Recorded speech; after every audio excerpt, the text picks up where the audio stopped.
제20조 하나님께서는 그리스도 안에서 하나님의 공의와 자비를 나타내셨다.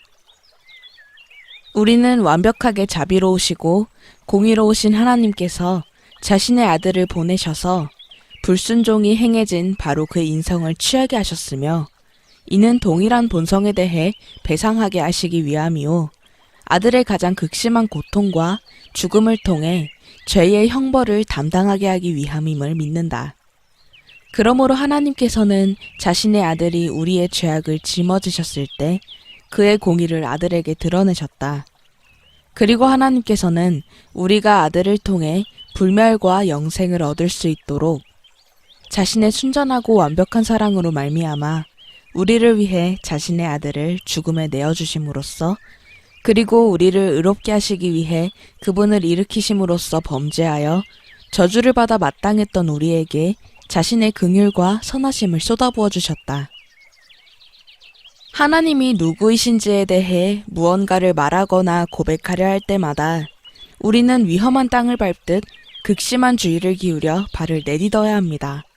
왜 그럴까요? 하나님께서는 너무나 위대하시고 우리와 전적으로 다른 분이셔서 우리가 그분을 참으로 이해하는 일이 불가능하기 때문입니다. 우리는 하나님께서 말씀으로 하나님 자신에 대해 계시해 주신 만큼은 알 수 있지만 그 이상은 하나님에 대해 말할 수 없습니다. 계시가 있다 하더라도 우리는 하나님께서 주신 완벽한 정보에 비해 그분의 계시를 너무나도 적게 이해합니다. 하나님은 계시를 주셨지만 우리는 여전히 너무나 자주 잘못된 결론을 도출해내고 하나님에 대한 잘못된 관점으로 이끌리곤 합니다. 하이델베르크 요리문답이 너는 내 앞에 다른 신들을 두지 마라 라는 첫 번째 계명을 설명하면서 이 계명 안에 유일하신 참 하나님을 올바르게 알아갈 우리의 의무가 포함되어 있음을 가르칠 때, 이 가르침은 우리가 자주 등한시하는 믿음의 영역을 건드립니다. 그분의 존재에는 경계도 한계도 없는데 이런 무한하신 하나님을 우리가 어떻게 알 수 있다는 말입니까? 우리가 그분에 대해 다 알고 있다고 생각하면서 실제로는 하나님에 대해 올바르게 알지 못하는 것은 오늘날 교회의 가장 큰 약점들 중 하나이며 가장 큰 죄들 중 하나입니다. 우리는 너무나 자주 우리가 하나님을 알아냈다고 생각합니다. 우리 생각이 그분을 담아냈다고 착각합니다. 그러나 실상 우리는 그분에 대해 거의 알지 못합니다.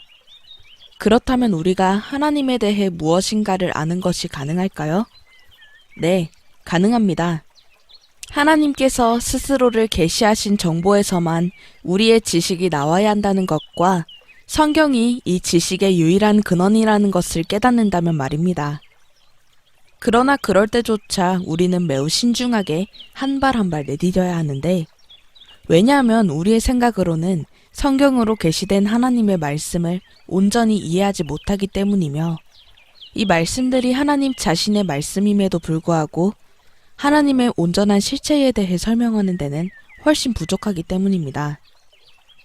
우리에게는 최대한 하나님을 알아가도록 하나님의 말씀을 연구할 수 있다는 위대한 특권이 주어졌습니다. 벨직 신앙고백서의 20번째 조항은 우리의 이러한 노력에 도움이 되는 조항입니다.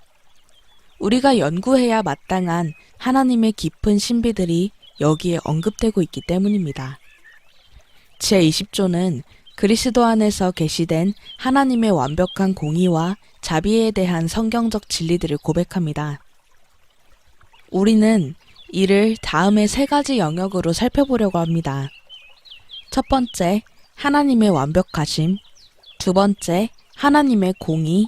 세 번째, 하나님의 자비.